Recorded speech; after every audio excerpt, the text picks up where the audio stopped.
Hello students, তোমাদের সবাইকে আমাদের চ্যানেলে ওয়েলকাম জানাই। দেখো, আজ আমরা ক্লাস 9-এর হিস্ট্রি, তোমাদের যে ফার্স্ট চ্যাপ্টার রয়েছে ফরাসি বিপ্লবের কয়েকটি দিক, সেই চ্যাপ্টারে আমি ইম্পর্টেন্ট 2 মার্কসের বেশ কিছু কোশ্চেনের আনসার প্রোভাইড করছি, দেখে নাও।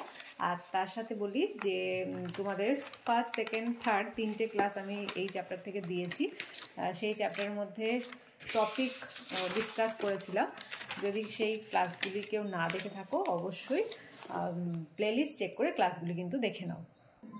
প্রত্যেকটা 2 মার্কসের কোশ্চেনগুলি ভীষণ ইম্পর্টেন্ট, তাই যদি না দেখে থাকো অবশ্যই দেখো। আগের দিন আমরা 8টি 2 মার্কসের কোশ্চেন দেখে নিয়েছিলাম, আজকেও 8টি কোশ্চেনই দেখব। দেখো, এই চ্যাপ্টার থেকে নেক্সট ইম্পর্টেন্ট হচ্ছে লেতর দ্য ক্যাশে কি।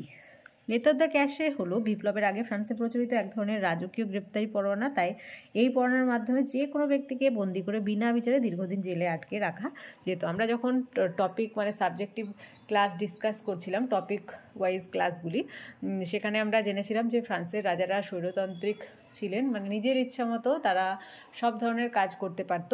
তেমনি তারা কোনো মানুষকে হয়তো সে অপরাধ করেনি, অথচ এই লেতর দ্য ক্যাশের মাধ্যমে তারা কিন্তু গ্রেপ্তারি পরোয়ানা, সেটার মাধ্যমে কোনো ব্যক্তিকে তারা কিন্তু অ্যারেস্ট করতে পারতেন। এবং আবার আরেকটি ছিল এটা যেমন লেতর দ্য ক্যাশে, আর আরেকটিও আমরা পেয়েছিলাম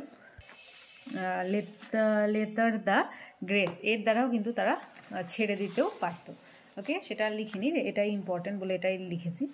নেক্সট ওয়ান, বুর্জোয়া বিপ্লব কি। ভীষণ ইম্পর্টেন্ট। আমরা জানতাম জেনেছিলাম যে 3 ধরনের এস্টেট ছিল, ফার্স্ট এস্টেট, সেকেন্ড এস্টেট আর থার্ড এস্টেট। তার মধ্যে থার্ড এস্টেটের মধ্যে বুর্জোয়ারা ছিল। তো বুর্জোয়া বিপ্লব কি দেখে নাও।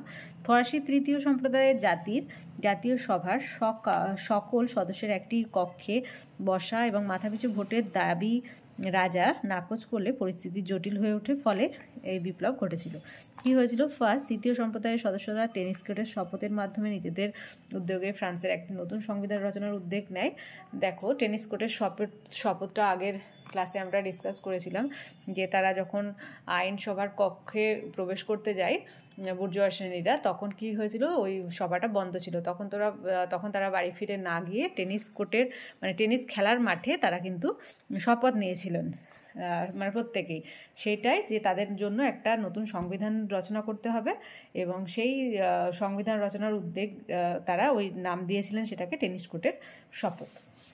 সেকেন্ড, এই সময় যাজকদের 139 জন এবং অভিজাতদের 47 জন সদস্য তৃতীয় সম্প্রদায়ে যোগ দেয়। থার্ড, শেষ পর্যন্ত ভীত রাজা 27 জন 3 সম্প্রদায়কে সদস্যের এক্ষেত্রে অধিবেশনে বসা এবং মাথাপিছু ভোটের দাবি মেনে নেন। এই ঘটনা বুর্জোয়া বিপ্লব নামে পরিচিত। পরে কিন্তু মেনে নিলেন, তাই জন্য এই ঘটনাটা বুর্জোয়া বিপ্লব নামে পরিচিত। নেক্সট ওয়ান, বাস্তিল দুর্গ সম্পর্কে কি জানো? ভীষণ ইম্পর্টেন্ট। বাস্তিল দুর্গ ছিল ফরাসি স্বৈরশাসনের প্রতীক। এখানে বিনা বিচারে প্রচুর মানুষকে বন্দি করে রাখা হতো। প্যারিসের উত্তেজিত জনতা 1889 খ্রিস্টাব্দে 14 জুলাই বাস্তিল দুর্গ আক্রমণ করে এবং কারারক্ষীদের হত্যা করে। এই কুখ্যাত দুর্গ দখল করে নেয়। এই দুর্গের মধ্যেই তারা প্রচুর মানুষকে বন্দি করে রাখতো এবং অকথ্য অত্যাচার চালাতো, বিনা বিচারে তাদেরকে পরিশ্রম করে খাটাতো। পরে দেখা গেল খ্রিস্টাব্দে 14 জুলাই সেই বাস্তিল দুর্গটা কি করলো, সাধারণ মানুষ অ্যাটাক করলো এবং সেখানে কারারক্ষীদের হত্যা করে এই দুর্গ বাস্তিল দুর্গটাকে পুরোটাই দখল করে নিল। নেক্সট ওয়ান, বাস্তিল দুর্গের পতনের গুরুত্ব কি। ভীষণ ইম্পর্টেন্ট। এই দুর্গ থেকে নিরপরাধ বন্দীরা মুক্তি পায়, রাজার স্বৈরশাসনের প্রতীক ধ্বংস হয়, বাস্তিলের পতনের বিপ্লবের জয়যাত্রা সূচিত হয়। বাস্তিল দুর্গ তোমাদের ফার্স্ট সেমিস্টারের জন্য ভীষণ ইম্পর্টেন্ট। প্যারি কমিউন কি। বাস্তিল দুর্গ পতনের পর বিপ্লবী জনতা প্যারিস শহরের স্বৈরশাসন পরিচালনার উদ্দেশ্যে একটি কমিটি গঠন করে। যেহেতু বাস্তিল দুর্গটা ধ্বংস হয়ে গিয়েছিল, এটি প্যারি কমিউন নামে পরিচিত। পৌর বিপ্লব কি। বাস্তিল দুর্গ পতনের পর বুর্জোয়ারা প্যারিসের দখল নিয়ে প্যারি কমিউন গঠন করে, এখানকার পৌরশাসন পরিচালনা করতে থাকে, ফলে নতুন কমিউন বা পৌরশাসন প্রতিষ্ঠিত হয়। এই ঘটনা পৌর বিপ্লব নামে পরিচিত। তখন বুর্জোয়ারাই কিন্তু সেটাকে শাসন করতে থাকে। Moving to the next question, assignat কি। অ্যাসাইনেট হলো 1791 খ্রিস্টাব্দে ফরাসি সংবিধান সভা কর্তৃক প্রবর্তিত এক ধরনের কাগজের নোট। অ্যাসাইনেট এটা হচ্ছে এক ধরনের কাগজের নোট। ফ্রান্সে প্রবল অর্থ সংকট দেখা দিলে সংবিধান সভা গির্জার বাজেয়াপ্ত করা ভূসম্পত্তি আমানত রেখে তার ভিত্তিতে এই নোট চালু করা হয়। এক কথায় অ্যাসাইনেট হচ্ছে এক ধরনের কাগজি নোট। নেক্সট অন পাদুয়ার ঘোষণা কি? লিখবে যে অস্ট্রিয়ার সম্রাট লিওপোল্ড পাদুয়া নামক স্থান থেকে 1791 খ্রিস্টাব্দে 6 জুলাই এক ঘোষণা জারি করেন। এতে তিনি ফরাসি রাজতন্ত্রের সপক্ষে ইউরোপীয় রাজজনবর্গকে সশস্ত্র হস্তক্ষেপের আবেদন জানান। এই ঘোষণা পাদুয়ার ঘোষণা নামে পরিচিত। নেক্সট অন পিলনিৎজের ঘোষণা কি? অস্ট্রিয়ার রাজা লিওপোল্ড এবং রাশিয়ার রাজা দ্বিতীয় ফ্রেডরিক উইলিয়াম 1791 খ্রিস্টাব্দের 27 আগস্ট পিলনিজ নামক স্থান থেকে যৌথভাবে এক ঘোষণাপত্রের দ্বারা ফরাসি রাজতন্ত্রের সপক্ষে ইউরোপের রাজন্যবর্গকে সশস্ত্র হস্তক্ষেপের আহ্বান জানান। এটি পিলনিৎজের ঘোষণা নামে পরিচিত। লাস্ট ওয়ান ব্রান্সউইক ঘোষণা কি? 1792 খ্রিস্টাব্দের আগস্টে প্রাশিয়ার সেনাপ্রধান ব্রান্সউইক এর এক ঘোষণার মাধ্যমে ফরাসিদের সতর্ক করে দেন যে ফরাসি রাজ পরিবারের কোনো ক্ষতি হলে তিনি প্যারিস শহর ধ্বংস করে দেবেন। এটি ব্রান্সউইক ঘোষণা নামে পরিচিত।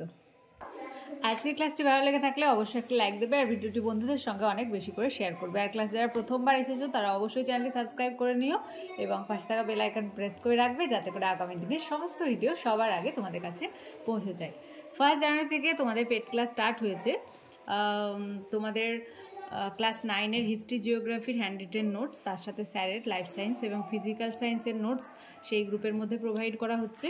কয়েকদিনের মধ্যে রাইমার্টিন প্রশ্নবিচিত্রার ক্লাস স্টার্ট হয়ে যাবে। তার আনসারের সমস্ত যে সাবজেক্টগুলি বললাম সেই সমস্ত সাবজেক্টের আনসারের পিডিএফ সেই পেড গ্রুপের মধ্যেই তোমরা পেয়ে যাবে। আর প্রত্যেকটা সামেটিভের আগেই তোমরা কিন্তু সাজেশনও সেখানেই পেয়ে যাবে। যদি কেউ ইন্টারেস্টেড থাকো তাহলে অবশ্যই স্ক্রিনে থাকা নাম্বার নিয়ে স্যারের সাথে কন্ট্যাক্ট করে নেবে। ওকে, তাহলে আজ এই পর্যন্তই। তোমরা সবাই খুব ভালো থেকো। Thank you.